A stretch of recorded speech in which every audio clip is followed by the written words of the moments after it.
Welcome to the Breakfast Leadership Show, where we interview global thought leaders on business, leadership, and life. Here's your host, keynote speaker, best-selling author, and chief burnout officer of the Breakfast Leadership Network, Michael Levitt.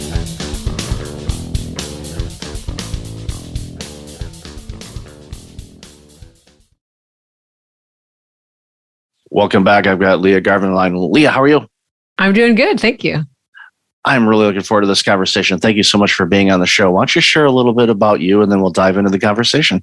Yeah. So I am Lia Garvin, author of the book UNSTUCK, Reframe Your Thinking to Free Yourself from the Patterns and People That Hold You Back. I'm also an organizational effectiveness consultant and coach, and spent about a decade working in tech on forming effective and inclusive team dynamics. So super excited to be doing that off on my own and making more of a reach across that work. It's incredibly important work. And as you know this, and a lot of people have discovered over the last couple of years, we've had some interesting challenges when it comes to working with others. Back, before the pandemic, most of us were in the office. Yeah, maybe some of us worked remote from time to time, or you work remote because you have an office across the country or across the planet. So that would be kind of remote, I guess. But ultimately, when we were all sent home in March of 2020, all of a sudden we had to learn how to work. And then, of course, people are hiring and, organizations are going, okay, how do we hit our DEI targets when we haven't even really met this person? Yes, through Zoom or Google Meet or whatever the case may be. Yeah, you don't get that same dynamic. So what were some of the observations you had when all of this stuff was rolling out? Yeah. I mean, I think early in the pandemic, everyone was kind of in emergency mode. We'll patch it together. We're just trying to get through this. And I think, unfortunately, for work related to inclusion, as you alluded to, it sort of was, okay, we're in survival mode. We'll focus on inclusion and sort of doing the right behaviors later. And the problem was this emergency mode's gone on 2.5 years, right? And so I think some companies did a better job than others of really thinking about it. Probably some teams within companies of thinking, okay, we need to make sure with all of this change, uncertainty, and chaos that we're doubling down on being inclusive as far as not only who we're hiring, but how do we get more people into the conversation? How are we making decisions? This introvert, extrovert sort of came up as a new kind of dynamic that wasn't as talked about as much in the workplace. I think early in the pandemic, folks were saying the pandemic's working from home is an introvert's dream and an extrovert's nightmare. And I think introverts were saying, well, I can't really get a word in edgewise in 100-person Zoom call. So it's not really a dream. And so I think there was a new understanding of the differences in communication styles and how to be inclusive or the need to be more inclusive around how do we engage people through whether it's, polls or chats or different kind of asynchronous communication. That definitely came up, as you mentioned. Distributed teams became more and more common. So people working all over the world and probably hiring more all over the world now, where differences in communication styles, the ways decisions are made, the way feedback's delivered. And then just, being inclusive around meeting times, right? Having stuff not be at 9:00 at night for some time zones or, everyone being, scheduling things on a day that may be a holiday in another region. So just all this stuff that I think was definitely there under the surface or just above the surface became really in the forefront, and teams and organizations had to look at it head on. And I think something that surfaced really quickly, which I know you talk a lot about, is people were already kind of burned out and now they're way burned out after having to get through all of this. So that I think became way more in the conversation as well. There's a lot of things that came to light with this pandemic. It flushed some things out. It moved initiatives forward that probably would have been rolling out in 2030, maybe 2035. We had to roll them out almost instantaneously with collaborations and the work that we see and all of that. And one thing I want to go back on real quick, a story about introverts and extroverts. A couple colleagues of mine that I worked with in an organization several years ago. One is poster child introvert. One is poster child extrovert. And when the pandemic happened, the introvert, you thought, okay, this person's going to love this. They can stay home, they can work remotely and not have to deal with people. And the extrovert is probably going to have some problems. And they're going to be like, I need to see people, what's going on. It was the polar opposite for both of them. The extrovert was like, I don't care if I ever see the inside of an office ever again. And the introvert was basically begging the organization, can I at least come in one day a week with a couple people? We'll keep our distance, wear masks, all that good stuff.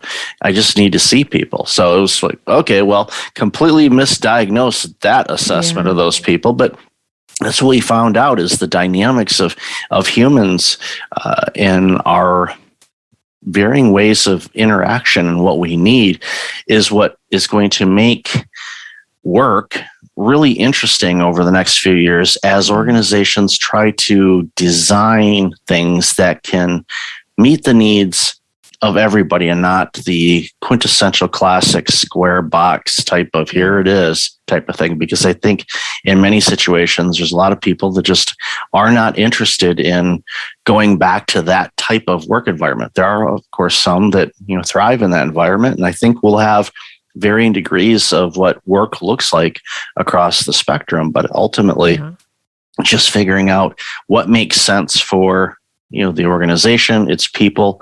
Don't forget your customers, by the way. I hammer that home a lot when I talk with people. It's like, okay, how does this impact the customer? Yeah, it's everybody's a customer. Your employees are a customer. The owner's a customer. Everyone's a customer. How does that impact that? So, the conversation is going to be really interesting as we proceed over the next 2 or 5 years, anyway, to see how this all sorts out. Hopefully, it sorts out to something. Yeah, it's going to land on something. Yeah. And I think the point you're making, I completely agree with, is like, it may take different shapes, even within an organization by role or by the need at that moment or by the need of the customer. And that we really saw this one sort of way of working or kind of a primary way, which was in most situations going to an office, being co-located, all that that's like blown up completely. And so now what are the pieces of that work? Like you said, I think there's still a lot of value for, in-person collaboration, meeting people. I think it can, in many situations, create faster bonds, more trust, and you can do that remotely and across using other tools, if done intentionally. But I think what we saw was sort of, let's just kind of like patch it together and do everything the same way, only on video conference. And that was pretty tough on people. And I think people rose to the occasion. And I think there's, it's undeniable across most industries, especially tech. I was working in that. People delivered, like work continued, companies did really well. And so I think as organizations are looking at, belt tightening and everything now, I really, I hope there's some credit giving to the fact that people really rose to over deliver in this incredibly chaotic, stressful, uncertain time, when they, in many cases, had kids at home, caretaking, all these things. Like that, there should be a recognition of that. I really hope that's the case, because I think another thing that can lead to burnout and feeling like, what am I even doing here? Wanting to, move to another situation is when we feel like, well, what's the point? I put in all this effort, all this time. I went above and beyond. I did 2 jobs because we were short staffed, or 4 jobs, or whatever. I think people work around the clock. And then it's like, the next day there's a message that, okay, we need more out of people. People aren't productive enough. It's like, let's not make a blanket statement until we figure out what's actually getting in the way. And so what's getting in the way is what I like to work on with teams, right? Is saying, okay, is there a lack of understanding of how to get things done? Are we not clear on what the deliverable is? Is there an accountability issue? And so that's really what the focus of my work is now. Yeah, people are stuck. And that's why Unstuck is so important work. I wasn't lost on the name of it, because when I see Unstuck, and that's basically what a lot of organizations are, is they are stuck. They're stuck in the ways they said this is how it's always been done, or they can't, even though we've had to be agile and pivot and all the things that we have done in the last 2 years. And I agree with you. I think the people that have been working over the last couple of years, the frontline workers, medical, the people that risk their lives every day, to those of us that were able to work remotely, but still navigating, okay, how do I do this? I'm a caregiver now. What do I do about this? Why are my kids still here? Aren't they supposed to be in school? Oh, wait a minute. They're still here. Okay. And all the things that were thrown at us, everyone rose to the occasion, and productivity, as you see in some stats, increased quite a bit. So the organizations say, oh, we got that much out of them, let's get out more. We're not robots. Yeah, we're human beings. And even I saw an article that was shared on LinkedIn the other day regarding increased employee monitoring. And I'm thinking, okay. And I have conversations with management teams and all of that all the time. And they say, well, we just don't trust our employees. They're going to work all the time and they're going to do their job. And I said, so you don't trust your employees? No. So then you need to fire them right now. And they go, I can't fire them right now. We need them. They're too good. Wait, you don't trust them, but they're too good and you love what they're doing. Make a decision. You're confusing yourself, because it's the self-talk that is in these managers' heads that is creating that environment. Because the reason they don't trust somebody is they're afraid that they're going to get called out if something happens. There's ways to keep track of people. It's called give them clear guidelines, give them the tools they need to do their job, get out of their way and let them do their job. Exactly. And so this is the number one thing I talk about with teams is the solution to all your problems is accountability, which is what you just spelled out. I mean, when you have, when you treat people like owners and you have clear expectations and you've defined what success looks like, that's it. Like, then if the stuff gets done, there's you instantly start seeing the work transform. And when you treat someone like an owner, they often, way more often than not, will step into that role, and they will surprise you and they will over deliver, because they have a sense of, hey, like they have a stake in it. And so I think, I would say anyone that's struggling with feeling like, like you said, we don't trust someone, it's often because we're getting a lot of pressure from our manager and we're worried, like there's kind of a lot of tops down of, if I don't control every single aspect of this, will it come back and bite me? And again, that's resolved with accountability and in both directions. Sharing, I think we can manage up by saying, hey, this is how I'm managing my team. These are some of the things that I'm developing in folks. Like, this is some of the areas I'm having them stretch. These are the places I'm really, really more hands-on. And then we kind of communicate that same message down. And so there's just clarity and transparency in the way we're running teams. And I recognize there's situations that need a little bit more oversight and a little bit less, but it's being really cognizant of having to, ebb and flow and adjust this kind of management style as we go. So in your book, you talk a lot about, again, getting people and organizations unstuck. And I love, how one of the lines is, one of those people might be you. And, like for me, my burnout journey, everybody knew that I was burned out except me. And we often really struggle being self-aware of our contribution to a situation in our work or home lives.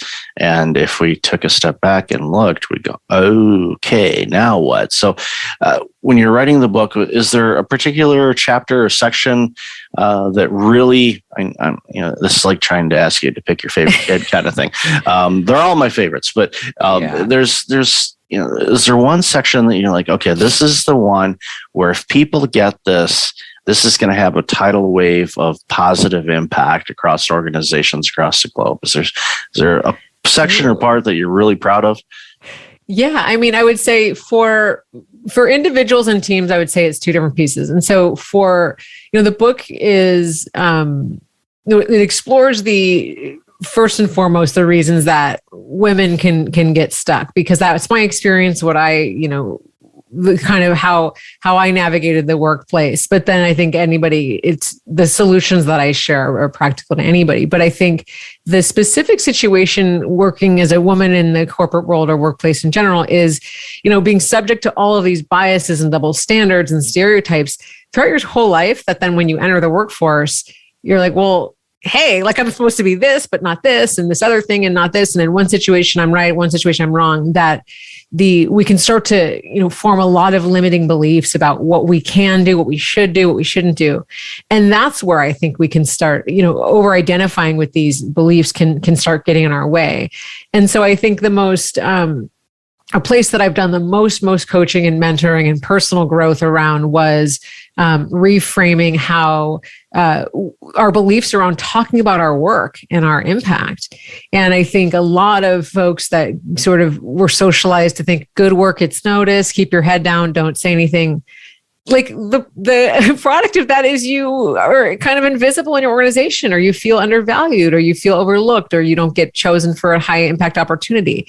And so I think the most transformational on the individual level would be to reframe believing talking about your work is bragging or nobody cares or whatever, and really, really own that narrative around what you do, what is the result of it and why that matters to your organization, right? Not talking about your work as if you're listing a job description, right? We all could look that up.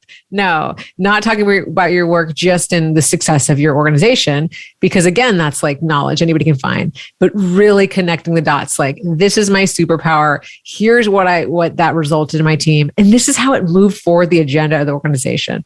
Like, if we can get that story, we can nail any performance review. We can nail any job interview, even with people looking at career pivots. We want to be able to connect the dots across our work to say, hey, and this can apply to this new situation. So I just think that's the most important piece on the individual level.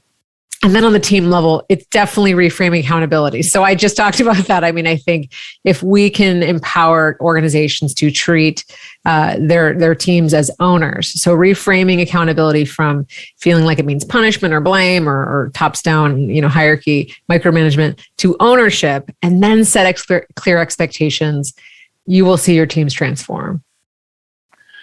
Yeah, it's one of those things where if you have an employee that feels like that they are taking ownership in their role, they're going to show up and they're going to do everything possible. When I first entered into healthcare, I was a healthcare executive, and I took that startup and treated it as if it was my own, that I put my own investment in, which I did my time and effort, because I wanted it to be successful, because the impact for the community, what it was going to do, bringing in the right people. And, that was an organization that I started at, this would have been 15 years ago now. Yikes. 15 years ago this month. I just dawned on me. It's been that long. I tell you what, like my dad told me, you get your driver's license, life goes really fast after that. And it's not because you're driving fast, it's just life goes. But the majority of the people that I hired for that startup healthcare clinic are still there 15 years later. I'm not, but they are. And it's one of those things where it's like, well, okay, wow, for once I recruited right. Now, usually the people that I hire tend to stay, or they get promoted into a better organization or better role. And it's because, I have those conversations, and I always create an environment. It's like, this is ours. What do we want to do with it? And instead of, here's this, I pay you to do it. No, no one wants to do with that anymore. And I think that's why everybody's moving around as much as they are over the last year anyways, with the Great Resignation and all of that, is because people are like, no, that's not the environment I want to be in. I want to be in an environment that's different. So organizations, if your environment is like the former, and you shall do this and shall not do this, you might want to rethink things, because you're going to be losing some top talent if you haven't already. Yeah, exactly. And like you say, it's not, you often don't lose the people that you want to, you know what I mean? You lose I think the highest performers, the 10Xers, are people that want autonomy and that want to be treated as owners, like you said. And that's, I think, what's such a, disconnect between, what we say and what we do sometimes in the workplace. Like, hey, I want the most, highest output and best quality work. And then we can impose things that result in the opposite. I think, I heard on a podcast recently, like it's always talked about like the negative consequence of having, unlimited vacation days, right? For me, I've been fortunate. Obviously, you're running my own company. I also have unlimited vacation. I can take off as much time as I want, but the impact I know will not be positive if I don't come to work at all. And everyone is a creator. Everyone has the ability to create. So the work you do is actually creating things with the skills that you have, and you don't want to shortchange that. Doesn't mean you should be working 54 weeks a year.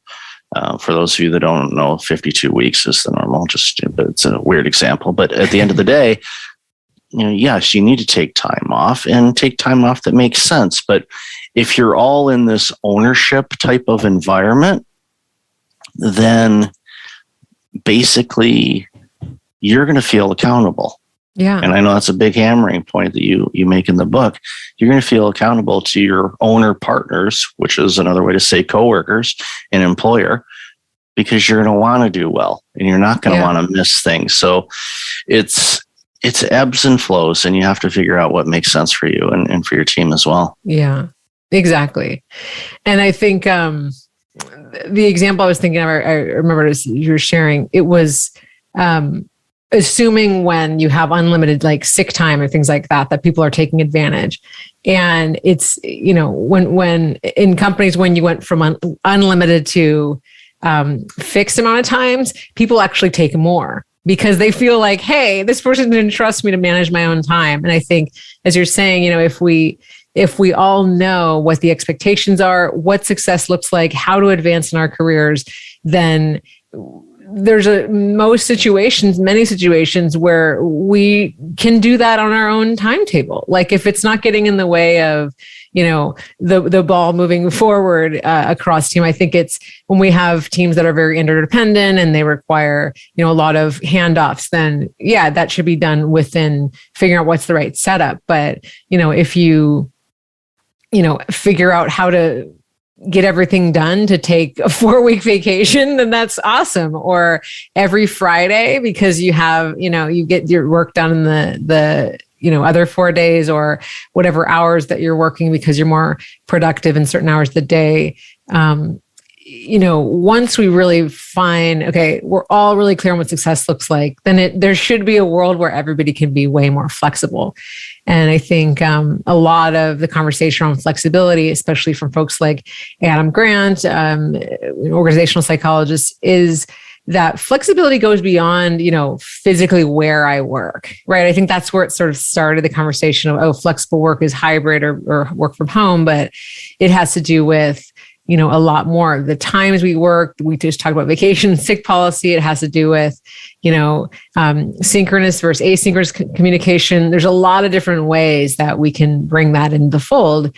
And if people are asking for flexibility, they might not mean that in the same way you're interpreting it. So we want to really unpack that too. Yeah, getting clear on the communication has always been a challenge and always opportunities for improvement. That's for sure. So, Lia, I've loved this conversation. Where can people find out more about you and this amazing work you do? Yeah. So check out my website at liagarvin.com. You can also find me on LinkedIn. I will be launching a course on the Maven platform in a few weeks, the UNSTUCK Career Accelerator. So this is specifically diving into some of those topics, including talking about our impact, really unpacking some strategies to move our careers faster. And check out my book. It's available on Amazon, Barnes & Noble, anywhere books are sold. Again, it's called UNSTUCK. I'll definitely have that information in the show notes. So, Lia, thank you again so much for your time today. Really appreciate you, and congratulations again on the book and the new course. Thank you. Thank you so much. Great talking to you. Thanks for listening to the Breakfast Leadership Show, part of the Breakfast Leadership Network. Visit breakfastleadership.com for tips on empowering your business and your life.